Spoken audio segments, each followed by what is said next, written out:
You are not weak because you feel deeply. You are weak because your emotions still control you. That is the truth few people are ready to hear, and even fewer are willing to confront. In a world that rewards reaction, outrage, and constant emotional exposure, the most dangerous individual is not the loudest or the most aggressive, but the one who has mastered inner coldness without losing clarity. This video explores 13 ruthless rules inspired by Machiavellian psychology that transform emotional vulnerability into silent power. Not cruelty for its own sake, but emotional sovereignty.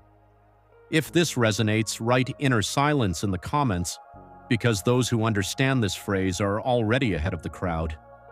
Stay with me until the end, because the final insight is rarely spoken aloud and almost never taught.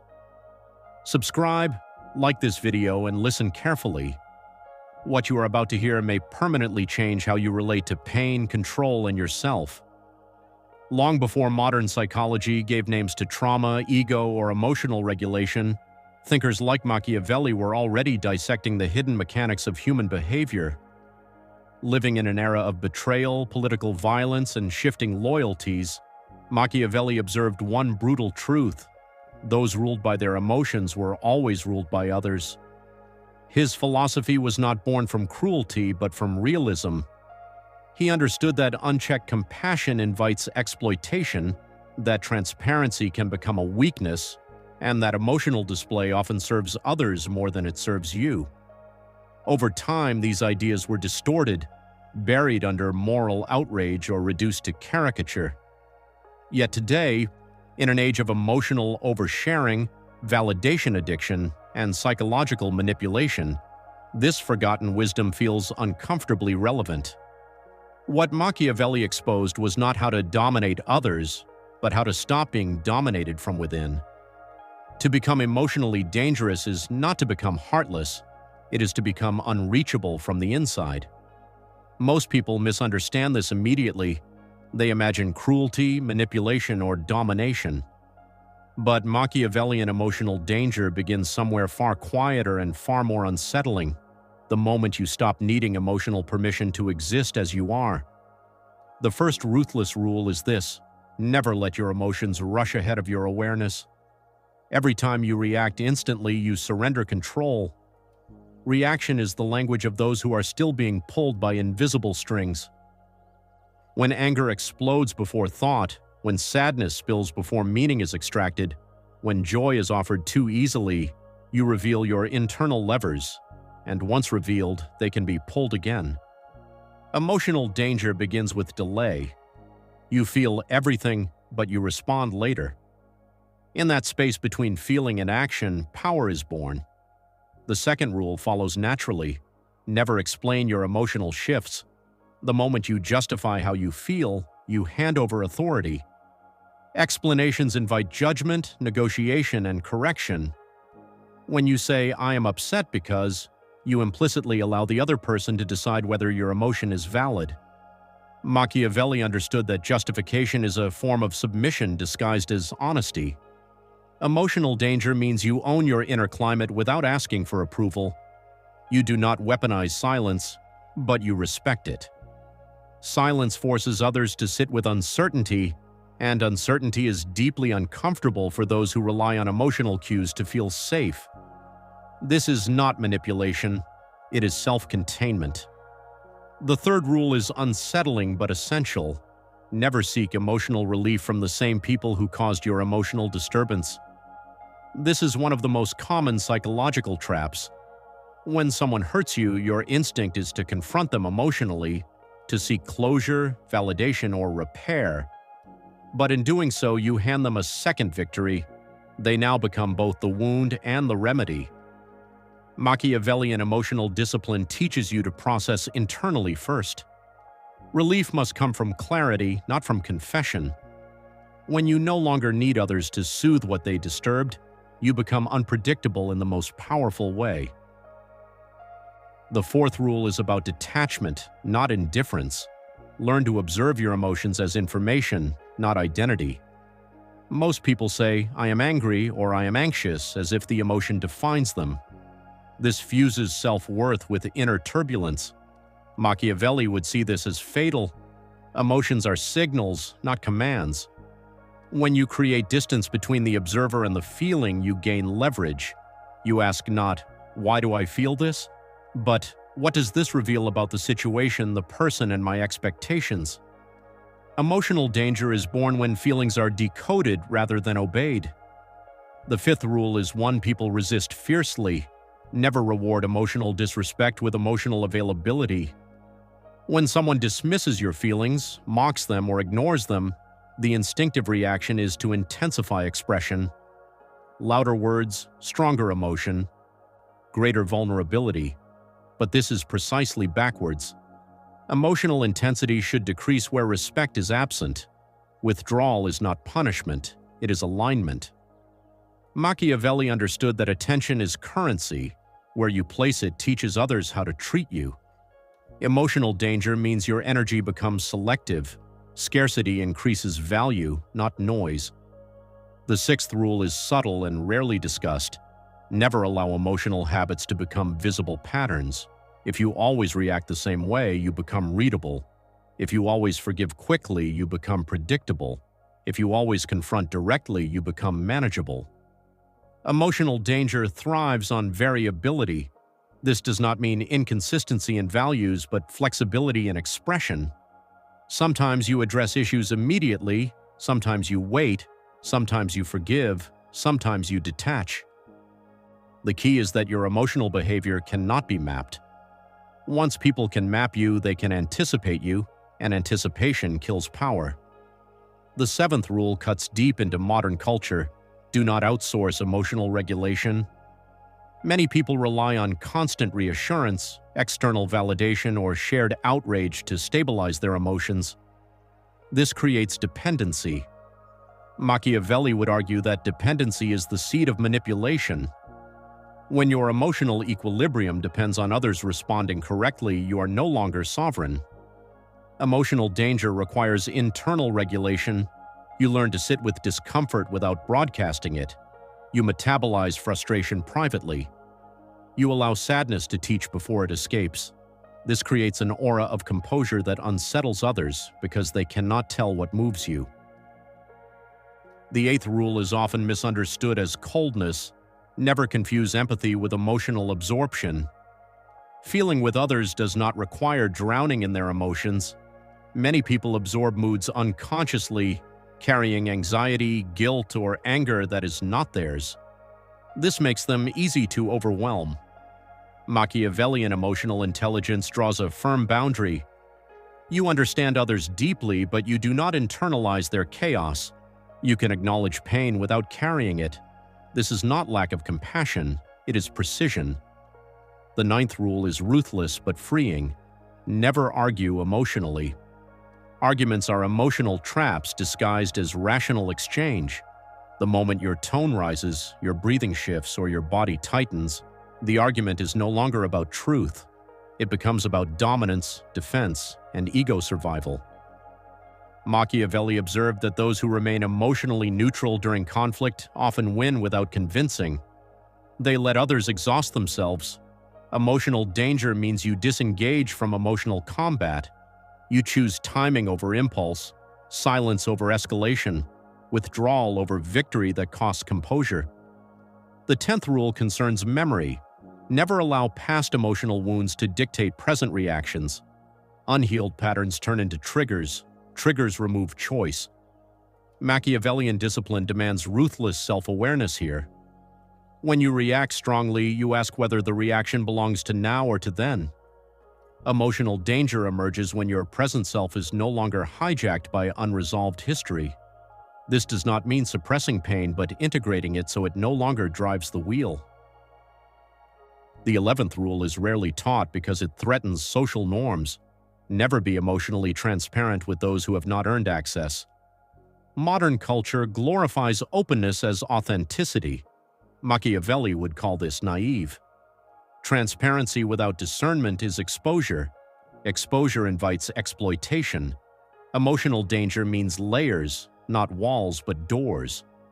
Some emotions are public, some are private, some are sacred. You decide who sees what and when. This control creates psychological safety internally and strategic ambiguity externally. The 12th rule introduces tension deliberately. Learn to be comfortable being misunderstood. Most people over-explain to avoid discomfort. They clarify, justify, soften, and adjust to be liked or understood. But being understood is not always advantageous. Machiavelli understood that mystery protects. When others project onto you, they reveal themselves. When you resist correcting every misinterpretation, you gain information. Emotional danger includes tolerance for ambiguity, both within yourself and in how others perceive you. The 13th rule, which ties all others together, is this: never seek emotional dominance over others, seek emotional independence within yourself. True danger is not intimidation, but autonomy. When you no longer need to control how others feel, think, or respond, you become free. And freedom is deeply threatening to systems built on emotional leverage. This is where most people feel an inner resistance. Because emotional independence requires giving up the comfort of being emotionally entangled. It requires standing alone inside yourself, and yet this is only the surface. These rules create distance, but distance alone does not create mastery. Something deeper is still unresolved. Because once you stop being emotionally controlled, a new challenge emerges. What do you do with desire, attachment, and meaning when emotion no longer rules you? That is where the real danger begins and where most people retreat. Once emotional reactivity is dismantled, a more disturbing terrain appears. Many people believe that mastering emotions will bring peace, but what it actually brings first is silence. And silence exposes everything you were using emotion to avoid. Desire becomes clearer, attachment becomes sharper. The ego, stripped of emotional drama, becomes visible in its raw form. This is where most people retreat because emotional danger is not only about control, it is about confronting what remains when control is achieved. The first hidden paradox is this: when emotions no longer dominate you, desire intensifies.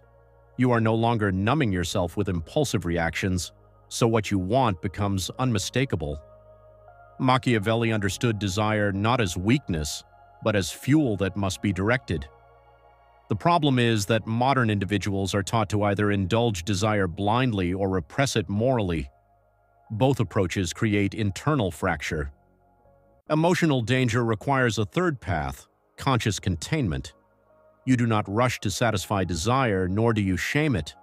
You observe it, test it, and decide whether acting on it increases or diminishes your sovereignty. Desire becomes strategic rather than compulsive. The second paradox involves attachment. When you stop needing emotional reassurance, your relationships change. Some deepen, many collapse.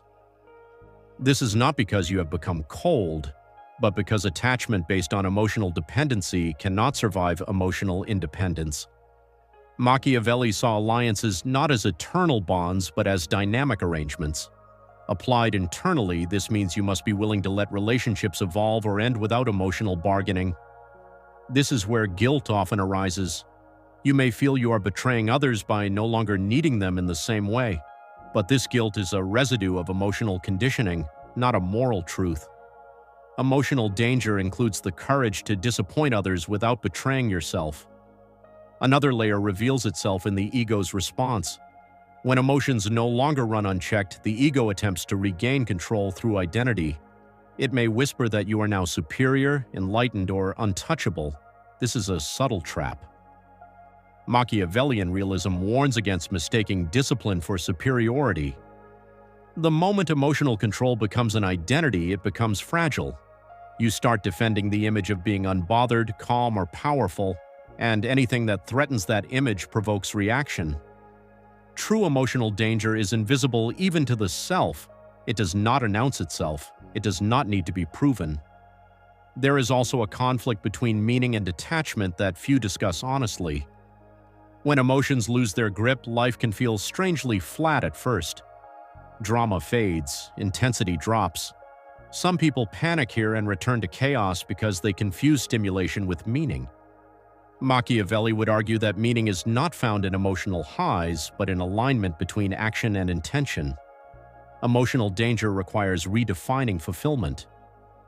You stop chasing feelings and start building coherence. This transition is uncomfortable because it removes familiar markers of aliveness. But over time, a deeper form of satisfaction emerges, one rooted in self-respect rather than excitement. One of the most misunderstood aspects of Machiavellian psychology is its relationship to morality. Critics assume emotional restraint leads to amorality. In reality, emotional chaos is what often drives immoral behavior. Rage justifies cruelty, desire excuses betrayal, fear rationalizes cowardice. When emotion no longer dictates action, ethical choice becomes clearer, not murkier. Emotional danger does not mean you act without conscience. It means conscience is no longer distorted by emotional storms. This clarity can feel ruthless to those accustomed to emotional negotiation, but it is profoundly stabilizing. Another advanced concept involves power dynamics. Most power struggles are emotional at their core. Who feels threatened? Who feels disrespected? Who feels unseen? When you no longer react emotionally, you step outside many of these games, but this can provoke hostility. People who rely on emotional hooks may escalate behavior to regain influence. They may provoke, guilt trip, or dramatize. This is a critical test. Emotional danger requires resisting the urge to re-enter the emotional arena. You respond with boundaries, not explanations, consistency, not justification. Over time, this either recalibrates the relationship or ends it. There is also the issue of loneliness. Emotional independence often leads to a period of isolation, even when surrounded by people. Conversations feel shallow. Shared outrage feels performative. Emotional oversharing feels intrusive. This does not mean connection is gone. It means connection must be rebuilt on new terms. Machiavelli would recognize this as the cost of sovereignty. Few are willing to pay it. Many would rather remain emotionally entangled than face the quiet discomfort of standing alone in clarity. But this phase is transitional, not terminal. Deeper connections eventually form based on mutual respect rather than emotional need. A rarely discussed illusion is the belief that emotional mastery eliminates suffering. It does not. It changes the nature of suffering. Pain still arises, but it no longer demands spectacle. Loss still hurts, but it does not dismantle identity. Fear still appears, but it does not dictate action. Emotional danger is not invulnerability. It is resilience without performance. You stop needing others to witness your pain for it to be real. This is deeply countercultural and often misunderstood as repression. In truth, it is integration. Another hidden mechanism involves time. Emotional people live in immediacy. Everything feels urgent. Everything demands response now. Emotional danger introduces temporal distance. You realize that most situations do not require immediate emotional engagement. Waiting becomes a form of power. Not because others wait anxiously, but because you give yourself time to see patterns rather than moments. Machiavelli valued patience not as passivity, but as strategic vision. Applied internally, patience allows emotions to reveal their true significance or insignificance. There is also a confrontation with meaninglessness that cannot be avoided. When emotional narratives fall away, some people encounter a void. They realize how much of their identity was built on reaction, conflict, and validation. This can feel nihilistic. But Machiavellian thought does not collapse into despair here. It recognizes that meaning is constructed through deliberate action, not emotional justification. You choose what matters based on alignment, not intensity. This choice restores agency where emotion once ruled. Finally, there is the question few dare to ask. What happens when others can no longer emotionally control you? The answer is uncomfortable. Some will respect you more, some will fear you, some will leave, some will attempt to provoke you harder. Emotional danger means accepting these outcomes without trying to manage them emotionally. You let consequences unfold. You stop rescuing others from their reactions to your boundaries. This is perhaps the most ruthless rule of all, not because it harms others, but because it refuses to sacrifice inner order for external comfort. At this stage, emotional danger is no longer about defense. It becomes a foundation, a platform from which action, desire, connection, and purpose are rebuilt consciously. But knowledge alone is insufficient. Without application, these insights remain intellectual, and intellectual understanding without embodiment often turns into quiet arrogance or hidden fragility. The final step is practice. How this discipline is lived, trained, and stabilized in daily life is where everything either solidifies or collapses. Understanding emotional danger intellectually is meaningless if it does not translate into lived discipline. This is where most people fail. They admire the idea of emotional mastery but continue to act from habit. The first practice is deceptively simple and brutally effective. Create a mandatory pause between emotion and response. Every time you feel a surge of anger, excitement, hurt, or urgency, you do nothing for a fixed amount of time. It may be 10 minutes, 1 hour, or a full day depending on the situation. This pause is non-negotiable. During it, you observe the emotion without acting on it. You notice how it rises, peaks, and often weakens on its own. Over time, your nervous system learns that emotion does not require immediate discharge.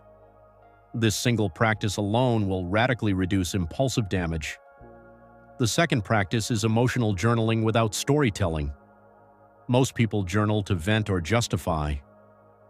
That reinforces identity with emotion. Instead, you write in a clinical way. You describe what you felt, when it appeared, what triggered it, and what action it pushed you toward. Then you write what would happen if you acted on it, and what would happen if you did not. This transforms emotion into data. You are no longer inside the feeling, you are studying it. Do this consistently, and you will begin to recognize patterns that were previously invisible. Pattern recognition is power. The third practice is controlled withdrawal. Once per week, you deliberately reduce emotional availability. You respond less, you explain nothing. You do not announce this withdrawal, you simply reclaim your energy. This is not to punish others, but to recondition yourself. You will notice discomfort arise, especially guilt or anxiety about being perceived differently. That discomfort is precisely what you are training against. Emotional danger grows when you can tolerate not being needed, not being liked, and not being immediately understood.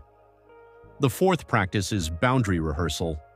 Many people fail to enforce boundaries because they wait until emotion overwhelms them. Instead, you rehearse calm boundary statements in advance. Short, neutral, and final. No emotional charge, no explanation. For example, "I am not available for that," or "that does not work for me." You practice saying them aloud when you are calm. This conditions your nervous system to associate boundaries with stability rather than conflict. When the moment comes, you do not improvise, you execute. The fifth practice addresses desire directly. Choose one desire you usually act on impulsively, whether it is validation, pleasure, confrontation, or reassurance. For a fixed period, you do not suppress it, but you delay it intentionally. You allow the desire to exist without fulfillment. You observe what stories arise to justify acting on it. This reveals how much of desire is emotional noise rather than genuine need. Over time, desire becomes quieter, clearer, and easier to direct. You stop being driven and start choosing. The sixth practice is emotional fasting. 1 day per week, you avoid emotional stimulation where possible. No outrage content, no emotional debates, no venting conversations, no dramatic music or media designed to provoke feeling. This is not asceticism, it is recalibration. Modern environments constantly hijack emotion. Emotional fasting restores baseline sensitivity. After several weeks, you will notice increased clarity and reduced reactivity. You will also notice how much emotional noise you previously mistook for engagement. The seventh practice is confrontation without emotion. This is advanced and uncomfortable. When an issue must be addressed, you do so calmly, briefly, and without emotional coloration. You state facts, impact, and boundaries. Then you stop talking. Silence after a boundary is crucial. Many people sabotage themselves by filling silence with explanation. Practice letting silence do the work. This shifts the emotional burden onto the other person without aggression. The eighth practice is solitude without distraction. Not isolation, but intentional alone time with no input, no music, no scrolling, no conversation. At first, this feels empty or restless. That restlessness is unprocessed emotion surfacing. You sit with it. Over time, your internal noise decreases. You become familiar with your own baseline. Emotional danger grows from knowing yourself without mirrors. The ninth practice is selective vulnerability. Emotional mastery does not mean emotional absence, it means precision. You choose one or two people who have demonstrated consistency, discretion, and respect. Only with them do you share deeper emotional material. This trains discernment. You stop leaking vulnerability indiscriminately and start treating it as something valuable. This alone changes how others perceive and treat you. The 10th practice is post-conflict analysis. After any emotional situation, you reflect privately. Where did you feel pulled? Where did you remain steady? What worked? What did not? This is not self-criticism, it is calibration. Emotional danger is refined through feedback, not perfection. Throughout all of this, you will face resistance. Old habits will resurface. Others may accuse you of being cold, distant, or changed. This is expected. Do not defend yourself emotionally. Let results speak. Stability over time is the only explanation that matters. If you relapse into reactivity, do not dramatize it. Notice it, correct it, continue. Emotional danger is not built through force, but through repetition. Small acts of restraint compound into presence. Presence becomes authority. Authority becomes freedom. And freedom, once tasted, is very difficult to surrender. What you have just explored is not a set of tricks, nor a philosophy meant to dominate others. It is a return to inner authority. Emotional danger, as Machiavellian realism reveals it, is the ability to remain whole when others fracture, to stay deliberate when pressure demands reaction, and to choose your response rather than surrender it. You learned that emotions are not enemies, but raw forces that must be contained, interpreted, and directed. You saw how reaction creates predictability, how predictability invites control, and how control quietly erodes freedom. You also saw that true power is not loud, visible, or performative. It is subtle, internal, and often misunderstood. If there is one truth to carry forward, it is this: the more you master your inner world, the less the outer world can manipulate you. This mastery will cost you certain comforts. You may lose familiar emotional bonds. You may disappoint people who benefited from your reactivity.